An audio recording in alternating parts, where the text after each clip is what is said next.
Gilles Arthur, bonjour. Bonjour. On ne se connaissait pas il y a 5 Je suis minutes. ravi en tout cas. On est dans un endroit qui est quand même très joli. Le musée de la magie à Paris, le musée de la magie Georges Proust. Si je peux me permettre, parce que forcément j'adore ce lieu, puisque je fais de la magie depuis toujours, je crois que c'est unique en Europe, ça c'est sûr. Et je crois que les deux collections les plus précieuses dans le monde sont celles de David Copperfield et celle de Georges Proust. Donc, vous voyez, il y a des objets très importants, très beaux, très chers. Et c'est notre patrimoine de magie. Juste derrière nous, puisque ça c'est quand même quelque chose, on peut se demander La ce femme que c'est. La femme coupée. Vous inquiétez Je vois pas la femme, mais je vois l'endroit où ça coupe. La première. Il y a des objets ici incroyables qui sont d'époque. Et cette illusion était l'une des premières grandes illusions qui a traversé le temps, puisqu'on la voit encore. Alors maintenant, on coupe un peu plus, on coupe en 4, 5, 16, mais en vertical, horizontal. Et non, je ne vais pas vous donner tout de suite vous parler tout de suite des mandrakes d'or, mais on a une coupée spéciale aux mandrakes d'or, vraiment. Ça date de quand? Là, vous me posez une colle, Robert Houdin. C'est vite arrivé. Début du 19e. Oui, début du Robert Houdin, c'est 1860, 1900. Fin du 18e, début 19e. Ouais, on va dire comme ça, ouais. Mais les premières grandes illusions, oui, c'est ça, 1860, ouais, ça apparaît à cette époque. Donc on est là ce soir pour parler d'abord d'un événement qui va se dérouler très bientôt. Ah, on y est, en octobre, c'est le rendez-vous annuel des plus grands magiciens du monde qui se retrouvent depuis 30 ans dans ce festival que j'ai créé à une autre époque et qui perdure et qui a une particularité, c'est quand même assez rare, c'est pour ça que je le signale, qui a été télévisé tous les ans pendant 30 ans. Il n'y a pas beaucoup de programmes de télé qui traversent le temps comme ça. L'Eurovision. Mais l'Eurovision, oui, exact. Fort Boyard aussi, 30 ans, pour être franc. Oui. Parce que j'ai fait 10 ans le magicien de Fort Boyard. Et donc c'est un bonheur que ça perdure. Et l'autre spécificité, c'est que j'avais voulu, dès la première année, en 1990, que le festival repose sur deux jambes, le côté culturel et le côté populaire. Et bien vous savez quoi? On a été diffusé sur TF1 et on a été diffusé sur Arte. Le moins qu'on puisse dire, c'est que c'était deux antipodes, oui. Donc, parce que, donc, comme disait Christian Fechner très justement, qui est donc le producteur célèbre, qui était lui-même magicien, la magie s'adresse à tous les publics. C'est très rare de s'adresser à autant de publics différents et toutes couches sociales confondues et tout âge. Donc c'est vraiment, vous ne trouverez aucun art qui s'adresse à autant de monde diversifié. Pour cet événement, les 30 ans, quelles sont les personnalités ou les surprises, si on peut dire? Alors les surprises, ça restera des surprises. Ce qui est surtout important pour moi, c'est d'avoir mis les petits plats dans les grands, comme on dit, pour fêter ces 30 ans. D'autant qu'on a passé 15 ans après à des records d'audience, de remplissage de salles et de télévision, puisqu'on a fait des records sur France Télévisions, sur TF1 dans les années 2000. Le programme avait été présenté par Foucault. Et puis on a fait 15 ans de Paris Première, donc on était un peu moins exposé. Et on est revenu l'année dernière sur C8, donc on a refait un record d'audience sur cette chaîne, donc on est ravis. Et en fait, on a à nouveau repris l'ADN du festival du départ, qui était d'avoir des parrains qui ponctuent le spectacle en remettant la statuette du Mandrake d'or. Mais le principe de base, c'est d'avoir les plus grands magiciens du monde, et que ce ne soit pas des mots en l'air, que ce soit vraiment les plus grands magiciens du monde. Et quand vous voulez, je vous nomme le plateau qu'on a cette année, c'est juste incroyable. C'est pas difficile, vous allez pouvoir les montrer. Ah bah écoutez, voilà. Alors qu'est-ce que je peux vous dire? Alors qui est quoi? Alors, allez, on commencera. Allez, vous commencez par là, et là en fait c'est un couple. C'est un couple dans la vie sur scène. Ce sont deux magiciens italiens qui sont les stars de la magie en Italie depuis, on va dire, 2 décennies. Et la particularité, alors je ne vais pas aller trop dans les détails, leur particularité c'est de faire des grandes illusions, vous voyez la femme coupée, mais pas la femme coupée, ils ont créé leurs grandes illusions. Et c'est très rare dans le monde que des gens créent leurs grandes illusions. Et ils vont démarrer notre programme d'ailleurs avec un empalement sur ciseaux géants. Donc un numéro que vous avez jamais vu. Je ne veux pas savoir là. Donc c'est extrêmement spectaculaire. Donc Vincent C, c'est un Canadien, c'est la star du Canada actuel. On va dire que c'est le Éric Antoine du Canada, mais en très trash, en très branché. Il faut plutôt le retenir, quoi, on va dire. Gore, comme vous dites, non, trash non, il va dans tous les domaines. Il va borderline, il va dans toutes les limites. Et en ce moment, vous savez qu'il ne faut pas les franchir parce que ça craint grave, mais il a peur de rien, il y va. Et surtout comme il le fait avec beaucoup d'intelligence et d'humour, ça passe très très bien. Et c'est sûrement la grande star, retenez bien ce nom, Vincent C. C'est sûrement la grande star de la magie humoristique dans les années à venir. Fabien Olicard, l'autre français. Ah, on en a un français. Fabien Olicard, s'il vous plaît, si ça vous parle, je crois 1,3 million d'abonnés. Donc la star des réseaux sociaux, le mentalisme qui monte, il remplit l'Olympia en 2 jours, enfin je ne sais pas quoi vous dire, venez le voir, parce que c'est du mentalisme d'aujourd'hui, fait par un personnage exceptionnel et qui dégage une sympathie incroyable. Et tous ces talents réunis, ça donne 1,3 million d'abonnés ou plus. Il est en ascension en permanence et c'est un bonheur de l'avoir parmi nous au Mandrake d'Or. Chloé, tiens, je vais vous parler de Chloé Crawford.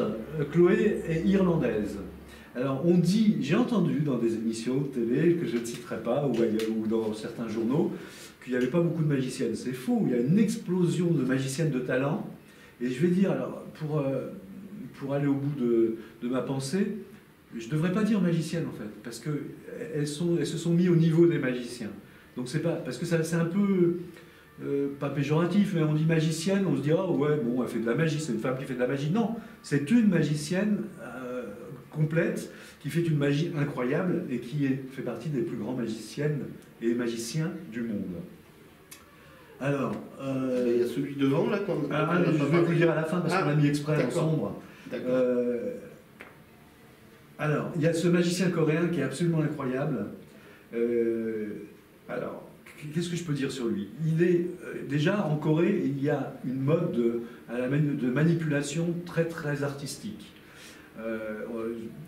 J'étais pas fan de la magie, de manipulation il y a une quinzaine d'années, etc. Et il y a ce courant qui est arrivé, qui a apporté à la manipulation. En fait, dans la magie, quand on dit « ah, c'est fort », ça me plaît pas tellement, en fait. C'est quand on dit « ah, c'est beau » que ça me plaît vraiment. Parce que c'est plus le côté artiste qui me plaît et qui correspond au Mandrake d'Or que le côté performance, jonglerie, etc. C'est très bien de dire « ils sont forts, les gars », mais je pense qu'on n'a pas été au bout de l'émotion et de l'artiste quand on a vu un numéro artistique. Ça n'est pas une performance technique, c'est une performance visuelle. J'ai tendance à dire que les magiciens sont comme des peintres de l'imaginaire, des peintres visuels, des peintres gestuels. Et un beau numéro, c'est comme un tableau. Donc on prend une émotion en fonction de la personnalité. Et lui est une sorte de chef d'orchestre, manipulateur, qui associe humour, poésie et dextérité.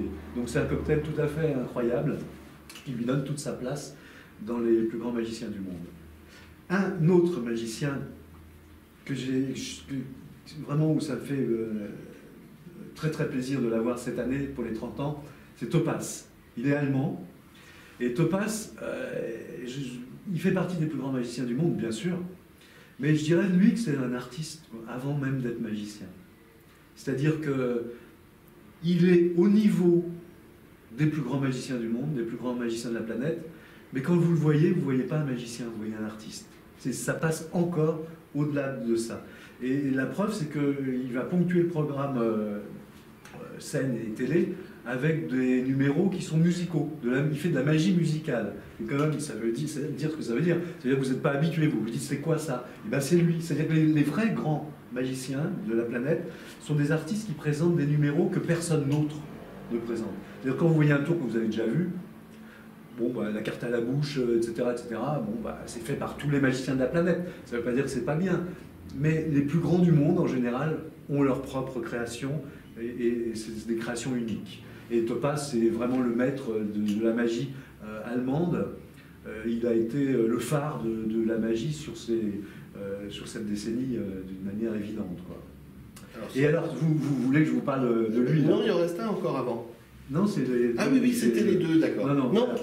Ah oui, oui. Ah, bah quand même. En plus, on ne le voyait pas dans l'affiche. Alors, Kevin James. Kevin James, ça parle à tous les gens qui sont fans de magie parce que beaucoup de magiciens font des tours de Kevin James. C'est-à-dire qu'il y a beaucoup de confusion. On dit les droits, c'est complexe. Non, non, c'est très simple, les droits. En fait, la magie, c'est comme la chanson. Il y a les auteurs, compositeurs, interprètes. Il y a des gens qui inventent des tours, comme il y a des gens qui écrivent des chansons, et ils ne les font pas sur scène, et il y a les interprètes. Et puis, il existe des Cabrel, qui sont Kevin James, qui invente son tour et qui le présente sur scène, qui fait les deux, en fait.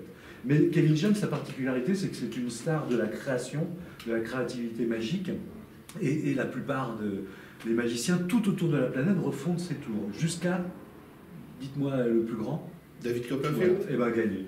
David Copperfield lui a demandé de régler plusieurs de ses tours, et donc ça vous place le niveau du personnage. Et on est avec Kevin James sur scène dans une soirée exceptionnelle parce que je crois qu'il est très peu venu en France, très peu sur scène. Et alors avec le numéro qu'il va nous présenter, j'en souris parce que c'est un bonheur absolu. Il a fait les tours des réseaux sociaux avec un tour incroyable où il a un partenaire assez grand, etc., qui, avec une tronçonneuse, est coupé en deux. Ah, super. Mais vous voyez, on parlait de la femme coupée tout à l'heure. Mais la particularité de Kevin James, c'est que il y a deux parties du corps, mais elles ne sont pas dans des boîtes. Elles sont visibles. Et puis vous avez les moitiés qui bougent. Donc moi, j'ai halluciné parce que cet été, j'étais voir mon oncle et il me parlait d'un numéro qu'il avait vu il y a un an ou deux, et c'était ce numéro-là. C'est-à-dire qu'une fois que vous avez vu ce numéro, vous ne l'oubliez jamais de votre vie. En fait, c'est mon bonheur, en fait. C'est que le public qui vient nous voir, il va capter, d'abord, il capte un kaléidoscope d'émotions et de couleurs différentes. C'est une composition, parce que les artistes sont des compositions, et moi, ma mission, c'est de composer un ensemble de tableaux, pour que l'ensemble reste joli. Donc, c'est une mission quand même super passionnante et super noble. Et donc, quand vous venez voir un spectacle des Mandrakes d'Or, ben, finalement, vous voyez un très joli tableau avec des couleurs différentes. Et puis, il y a des endroits, des artistes que vous n'oubliez jamais de votre vie. Et ça, je vous le garantis, sinon, remboursez. Il n'y a pas de problème. Et alors, donc Kevin James, et alors, le monsieur dans la pénombre. Le monsieur dans l'ombre. Je vous laisse. Le monsieur s'appelle Yu Ho-jin.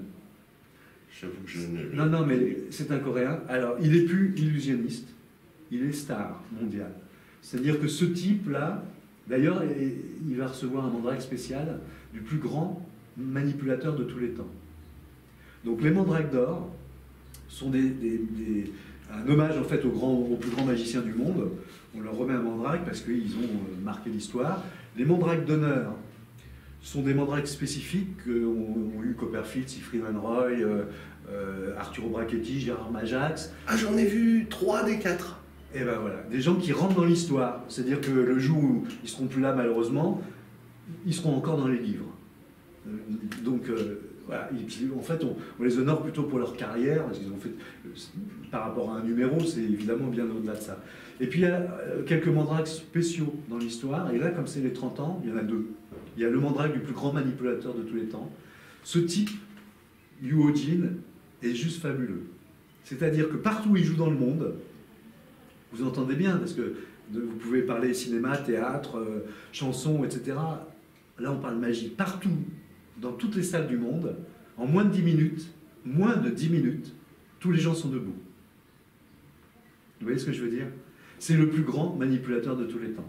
Et donc, il a tenu, il nous connaît depuis quelques années, parce qu'on aime bien voir les gens évoluer, etc. Il a tenu à être là pour nos 30 ans, évidemment, c'est un bonheur absolu.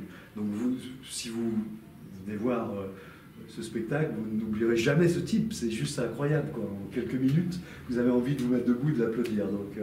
Donc voilà, donc vous avez senti dans ma manière de parler que le prioritaire est la passion, l'intégrité et l'amour de la magie et le respect des artistes, la mise en valeur des artistes. C'est notre mission dans les Mandrakes d'Or, et peut-être qu'on l'a pas trop mal fait puisqu'on fête nos 30 ans cette année. Je vous écoute, vous me dites que c'est le plus grand de tous les temps. Moi, j'ai toujours entendu parler de Georges Houdin ou Houdini. Non. Ah non. Alors, non, attendez. Alors, ça tombe bien parce que j'allais oublier David Copperfield. Quand même, c'est-à-dire qu'on a le Mandrake du plus grand manipulateur de tous les temps et on a un Mandrake spécial du plus grand magicien de tous les temps, David Copperfield. Parce qu'il est passé au-dessus de Robert Houdin. Parce qu'en fait, on a dans notre histoire, d'abord Cocorico pour la France, puisque le plus grand magicien de tous les temps, avant David Copperfield, là on parle de magie en général. Ah oui. C'est évidemment Robert Houdin qui, à son époque, a transformé la magie blanche et noire, qui était un petit peu mélangée, en une magie blanche, et on l'appelle le père de la magie moderne, Robert Houdin. Et c'est lui qui a créé, en fait, en quelque sorte, la magie qu'on connaît encore aujourd'hui. La magie du prestidigitateur, la magie de spectacle. On s'habille pour présenter un numéro, même si ça évolue aujourd'hui un peu différemment. Mais donc c'est lui qui a été le créateur de cette magie. C'est pour ça qu'il a été un temps considéré comme le plus grand magicien de tous les temps. Et on peut considérer, donc un petit mot sur Harry Houdini, Houdini qui s'appelait Houdini en hommage à Robert Houdin. C'est-à-dire que c'est Houdini qui était fan de Robert Houdin. Donc vous voyez, parce que les gens qui ne connaissent pas bien la culture magique ont tendance, des fois j'entends dans les promos de cinéma, Harry Houdini, le plus grand magicien de tous les temps. Non, Robert Houdin d'abord. Harry Houdini était très célèbre parce qu'il faisait des évasions spectaculaires. Oui, c'était lui qui se mettait dans une cage qu'on transporte. Voilà. On mettait dans la Tamise, je crois. Il s'évadait des endroits les plus divers. Et d'ailleurs, il y a un mystère autour de son décès et de sa mort. Mais Harry Houdini était fan de Robert Houdin et a été extrêmement médiatisé parce qu'il était américain et qu'il faisait des gros tours. Donc, du coup, on en parlait beaucoup. Mais historiquement et culturellement, c'est Robert Houdin le numéro 1. Et après, évidemment, on a connu les années, l'arrivée de David Copperfield, qui incontestablement a marqué la magie à jamais. Donc, dans nos 30 ans des Mandraques d'Or, on lui remet un Mandrake spécial du plus grand magicien de tous les temps. Eh bien, écoutez... Voilà. Alors, pour répondre à votre question, parce que je n'ai pas oublié, par rapport au plus grand manipulateur, le plus grand manipulateur, c'est spécifique. Ce n'est pas le plus grand magicien de tous les temps. C'est le plus grand manipulateur de tous les temps. Donc là, on cadre, c'est-à-dire que, bon, ça ne veut pas dire que David Copperfield ou d'autres parrains de renom ne sont pas adroits, etc. Mais lui, c'est le plus grand manipulateur de tous les temps. Voilà, c'est chacun sa spécialité. Voilà. On fait des petites cases pour que tout le monde soit plus ou moins content. Et que le public qui vient, si j'ai bien compris, voir ça et qui pourra le redécouvrir ensuite à la télé, eh bien, il a on va dire le joueur de cartes, le mec qui se fait couper en deux, le mec qui fait apparaître des lions...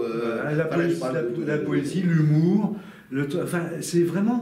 mon amour pour la magie me fait composer des programmes de toutes les couleurs. Et ça, j'y tiens parce que... bon, après, chacun fait comme il veut, etc. Mais une heure et demie avec le même style de tour... Je trouve, alors c'est très bien les stars, Dany Larry, Eric Antoine, les stars françaises, ou Vincent C, etc. Tous les magiciens font des shows d'une heure et demie. Mais je trouve que la saveur d'un composite d'artistes différents... Le best-of de tout, apporte quand même j'allais dire une régalade particulière, quoi. Donc vraiment, on voit, en fait, depuis 30 ans, c'est pour ça que je peux me permettre de vous le dire, c'est qu'à chaque fois, je dis aux organisateurs, aux salles, regardez votre montre, parce que sinon ils ne nous règlent pas. Hein. Sinon ils se disent, vous n'avez pas fait 1h30 de spectacle, vous avez fait un quart d'heure. C'est-à-dire, on rentre au Mandrake d'Or et c'est fini. L'heure et demie est une bulle dans l'espace-temps, etc. Et c'est notre joie, c'est notre passion, enfin, vous l'avez compris. Donc ne manquez pas, venez nous voir. Alors c'est où, c'est quand? Alors, il y a trois dates. Alors ce qu'il faut savoir, c'est que quand j'ai créé il y a 30 ans, on disait faites des événements dans les banlieues. Donc je suis né, le festival est né à Gagny, où on a fait d'ailleurs l'évité, l'hôtel de ville de Gagny, qu'on raconte dans notre livre d'ailleurs, les 30 ans des Mandraques, on va dire à 2 mots. J'ai en fait fait l'éviter un hôtel de ville et invité tout de suite les plus grands magiciens du monde. Et en fait, donc dans des banlieues. Et j'ai gardé le respect et la fidélité aux banlieues. C'est-à-dire qu'on est resté fidèle à des villes. Et donc, cette année, on peut nous voir. Et ce qui est très rare, d'amener cette qualité d'artiste dans des salles de banlieue, je peux vous dire que c'est pas péjoratif pour les salles de banlieue. Il y a de très jolis spectacles. Mais un plateau avec autant de stars mondiales de la magie en banlieue parisienne, c'est quand même assez plaisant de se dire qu'on l'a fait, quoi.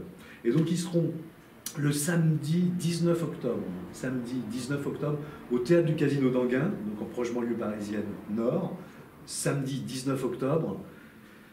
Et d'ailleurs, je crois que ça va être très vite complet partout, donc voilà. Mais bon, je les cite quand même. Samedi 19 octobre, au théâtre du Casino d'Anguin. Le lendemain, le dimanche 20, ils seront à un espace culturel de la ville de Chenevière, qui est fan de magie depuis plusieurs années, et donc j'en suis ravi. Donc dimanche 20, que je ne me trompe pas, 17h, c'est en l'occurrence dans l'après-midi, à Chenevière-sur-Marne. Et puis on termine le lundi au Casino de Paris avec la captation pour C8. Voilà.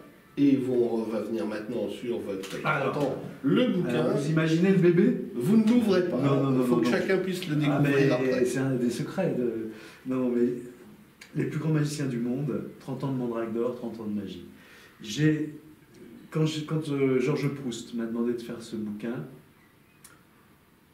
j'ai tout de suite dit oui, évidemment, parce que c'est ma vie, mon bonheur, en fait, c'était ça.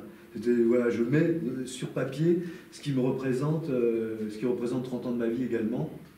Et avec Jean-Yves Loss, qui m'a aidé dans l'écriture, on a raconté 30 ans de Mandrake d'or. Alors, je veux juste vous dire que 30 ans de Mandrake d'or, c'est des anecdotes incroyables. Incroyables. Alors, je ne sais pas dans quel style d'anecdote, mais si je veux, les premières qui me viennent à l'esprit, c'est Jean Marais, première année. Voilà, je vais prendre la première, une première, une au milieu et peut-être une dernière.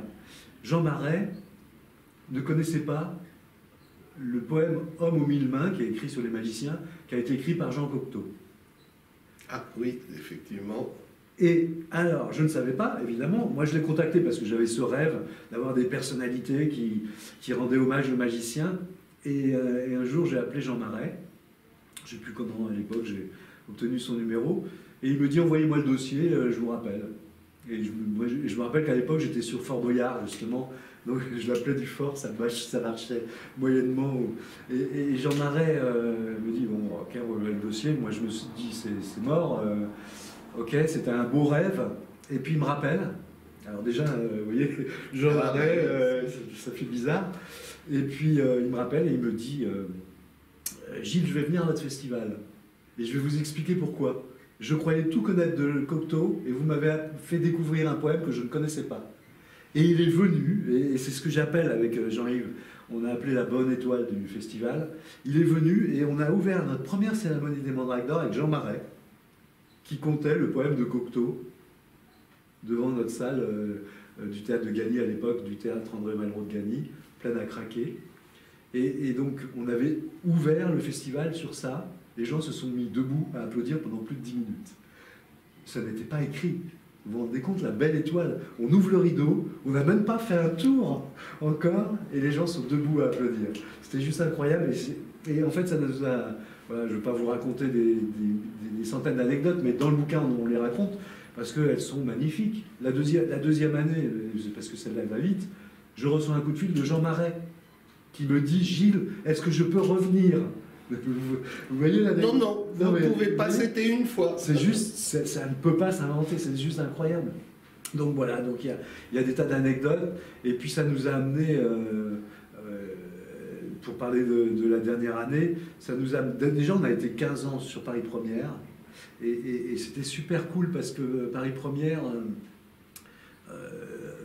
a cru en nous, avait envie de nous garder, de faire du spectacle diversifié, ils continuent d'ailleurs, et ils m'ont laissé partir sur C8, donc je les en remercie vivement. Mais voilà, on a présenté avec des moyens modestes, c'est pas du tout péjoratif dans ma bouche, les plus grands magiciens du monde. Et vous savez ce que je me suis rendu compte en anecdote? C'est que même si on n'a pas les 3000 lumières autour, même si on n'a pas la promo de folie autour, etc., le public, quand il voit quelque chose qui est bien, il le dit. Il le sent.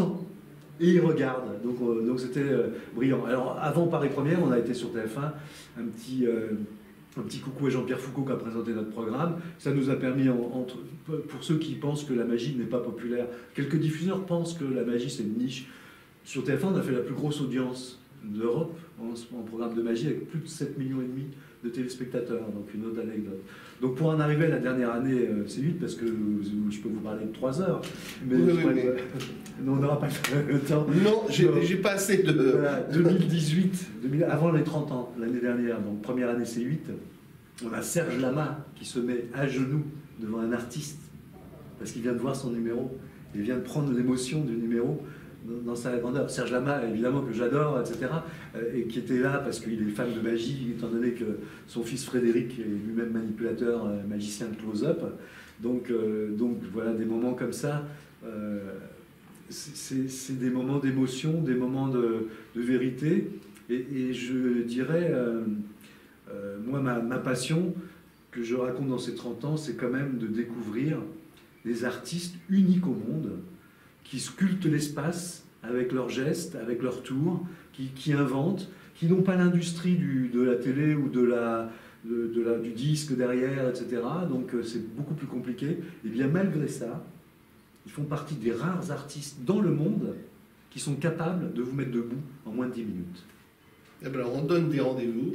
Les dates... Samedi 19 au Théâtre du Casino d'Anvers. 19, le 20 octobre, enfin, 19 octobre, 20 octobre. Le 20 à Chennevières et le 21 au Casino de Paris. Au Casino de Paris. Et ensuite, diffusion, vous n'avez pas encore la date? Non, diffusion fin d'année, mais... Fin d'année sur surveillez, vous verrez, parce que... Voilà, je pense qu'ils vont un peu communiquer, parce qu'avec la bande-annonce qu'on va pouvoir faire entre Kevin James qui coupe une personne à la tronçonneuse, Chloé qui avale des lames de rasoir, Topaz qui fait apparaître une montagne d'enceintes de musique, etc., je peux vous dire que ça va déménager. Eh bien, rendez-vous est pris. Merci. Nous y serons. Merci beaucoup. Bienvenue. Merci à vous. Avec plaisir.